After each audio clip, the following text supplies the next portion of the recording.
মানুষের বুকের ভিতরও দুঃখটাকে চাপিয়ে যায়, কিন্তু কিছু কিছু সময় বা কিছু কিছু রহস্য পড়ে থাকে সবার জীবনে। এই নীরবতার মাঝেই চাঁদের ধূসর আলোয় দাঁড়িয়েছিল এক জোড়া পুরনো জুতো, ছেঁড়া ধুলোয় ঢাকা, অথচ লুকিয়ে থাকে তারই মধ্যে এক অদ্ভুত জাদু। তো চলুন আজ আমরা এই জাদু গল্পটির কাহিনী শুনি।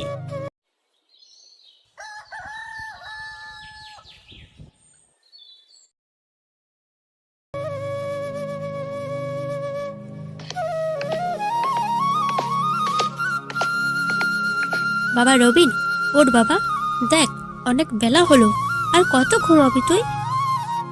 মা, আমি আর একটু ঘুমোতে চাই মা। কাল রাতে তোমার মাথায় তেল মালিশ করতে করতে কখন যে একা ঘুমিয়ে পড়েছি আমি তা নিজেই জানি না মা। সে আমি জানি, তুই আমার জন্য রোজ কাজ করিস, কিন্তু এখন যে না উঠলে অনেক বেলা হয়ে যাবে। জঙ্গলে যাবি না? ঘরে যে চাল ডাল কিছুই নেই। চাল নেই মা? তাহলে তুমি আমাকে আগের দিন বলোনি কেন? আমি তো ভেবেছিলাম আর কটা দিন হয়তো কেটে যাবে। আচ্ছা ঠিক আছে, কিন্তু এখন কি তুমি কিছু খেয়েছো? আরে না না, তুই চিন্তা করিস না, আগের দিনে কিছু খাবার ছিল, আমি সেগুলোই খেয়েছি। তুই আগে নিজের জন্য ভাব। আমার কথা পরে মা, তোমার মাথার ব্যথা কমলেই আমার সব ব্যথা চলে যাবে মা।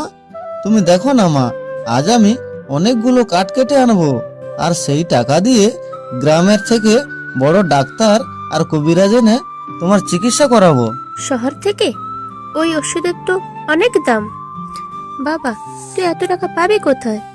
তার চেয়ে বরং তোর নিজের জন্য একখানা জুতো কিনে নিস তো।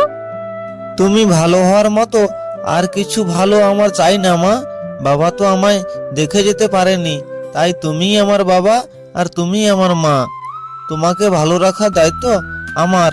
তুমি শুধু আমায় আশীর্বাদ দাও মা, যেন আজ আমি বড় এক গাছ পাই। সৃষ্টিকর্তা তোর সব কাজ পূরণ করুক বাবা। আয়, দুটো পান্তা আছে, তুই খেয়ে নে। না মা, তুমি খাও, আমার আজ খিদে নেই। আমি জঙ্গল থেকে ফেরার পথে কিছু ফল খেয়ে নেব। তুমি আমার জন্য একদম চিন্তা করো না। সাবধানে যা বাবা, আর তুই কোনো জীবন্ত গাছ কাটবি না, ভগবান তাহলে খুশি হবেন না। সে তুমি আমায় নিয়ে ভেবো না, আমি তোমারই ছেলে মা।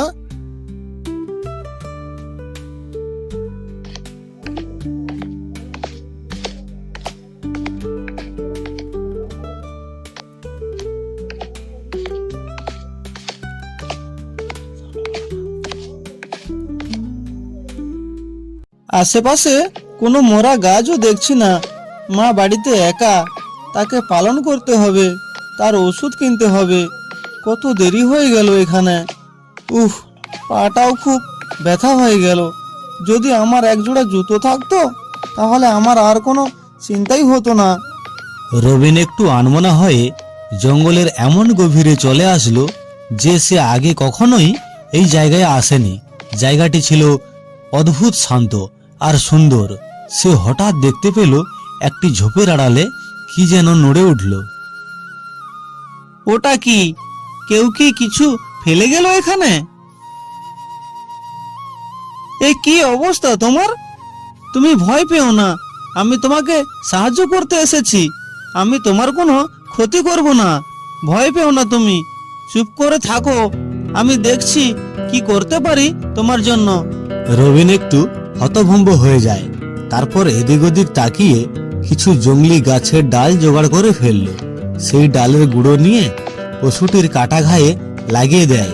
তারপর রবিন বলে উঠে, একটু ধৈর্য ধরো তুমি, একটু জ্বালা করতে পারে, কিন্তু কিছুক্ষণের মধ্যেই তোমার ব্যথা ভালো হয়ে যাবে। আহারে, কি জোরেই না আঁচড়টা দিয়েছে। এটা নিশ্চয়ই কোনো দুষ্টু জানোয়ারের কাজ হতে পারে। এরপর ওই ডালপালার গুঁড়োতেই পশুটি ধীরে ধীরে ভালো হয়ে গেল। সে কিছুটা সুস্থ বোধ করে। তারপর সে, খুব পিপাসা পেয়েছে ভাই, আমায় একটু জল এনে দেবে? কে কথা বললো? তুমি কি কথা বলতে পারো? আমি তো বিশ্বাস করতে পারছি না। হ্যাঁ, আমি কথা বলতে পারি, তুমি ভয় পেও না।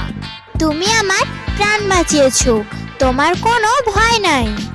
আমার গলাটা শুকিয়ে কাঠ হয়ে গেছে, দয়া করে আমায় জল এনে দাও। তখন হরিণটির ক্লান্ত অনুরোধে রবিন তার পাশের নদী থেকে একটি বালতিতে করে জল এনে দেয় আর বলে, এই নাও জল খাও, আস্তে আস্তে খাও, অধৈর্য হইও না তুমি। তোমার মনটা খুবই ভালো। এই জঙ্গলে সবাই আসে নিজের স্বার্থের জন্য, কিন্তু তুমি এলে আমায় সাহায্য করতে। আমি খুব খুশি হয়েছি। এ আর এমন কি বড় কাজ, যে কোনো প্রাণী বিপদে পড়লে তাকে সাহায্য করাই মানুষের ধর্ম। এই ধর্ম আজ কজন পালন করে? সবাই তো শুধু নিজের কথাই ভাবে। আমি তোমায় পুরস্কার করতে চাই, বলো তুমি কি নেবে? তুমি যা চাইবে আমি তাই দেব। না না, আমি কিছুই চাই না। তোমাকে সুস্থ দেখে আমার খুব ভালো লাগছে, এটাই আমার সবচেয়ে বড় পুরস্কার। আমি এখন আসি, আমাকে কাঠ কেটে বাড়ি ফিরতে হবে। মা বাড়িতে একা রয়েছে। দাঁড়াও, যে নিঃস্বার্থভাবে উপকার করে তাকে খালি হাতে ফেরানো আমার নিয়ম নয়। তোমাকে কিছু একটা নিতেই হবে। তোমার মনে সবচেয়ে বড় ইচ্ছাটা বলো আমায়, কোনো দ্বিধাবোধ করো না। তাহলে যদি কিছু দিতে চাও তবে আমাকে একজোড়া মজবুত জুতো দাও। জঙ্গলের পথে হাঁটতে হাঁটতে আমার পা খুব ব্যথা করে, পায়ে কাঁটা ঢুকে, পা ফুটো হয়ে যায়, পাথর লাগে। মা খুব চিন্তা করে, একজোড়া জুতো পেলে আমার পা একটু শান্তি পেত। এরপর হরিণের মাথার ঝাঁকুনিতে তার প্রতিভায় পড়ে যায় একজোড়া মজবুত সোনার জুতো। সেই জুতোটি নিয়ে হরিণ বলে, যাও, এই নিয়ে যাও। এটি কোনো সাধারণ জুতো নয়। এই জুতো হাতে রেখেই যে যা চাইবে সেটাই পাবে। কিন্তু মনে রেখো, এটা একমাত্র সৎ মানুষের জন্য।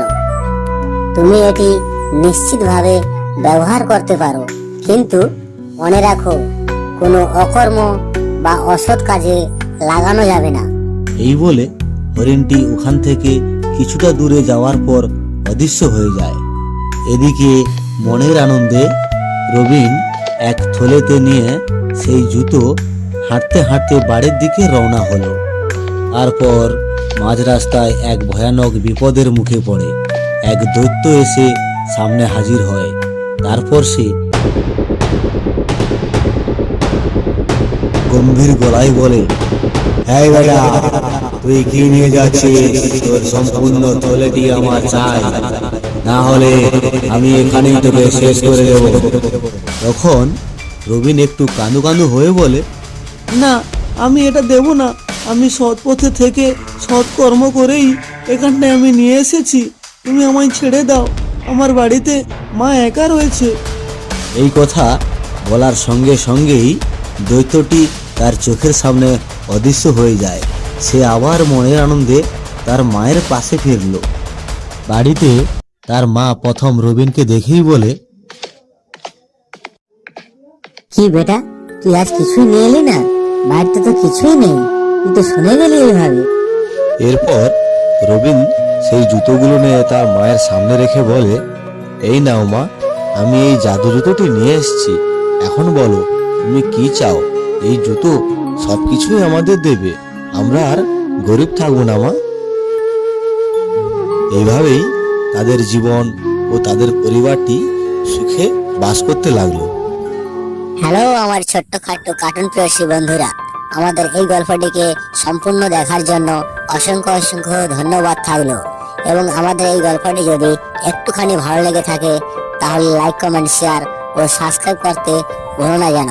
আমাদের খুব সুন্দর একখানা ভিডিও পরবর্তী সময়ে আসতে চলেছে। ততক্ষণে এসএমবি কার্টুনের সঙ্গে থেকো, পাশে থেকো।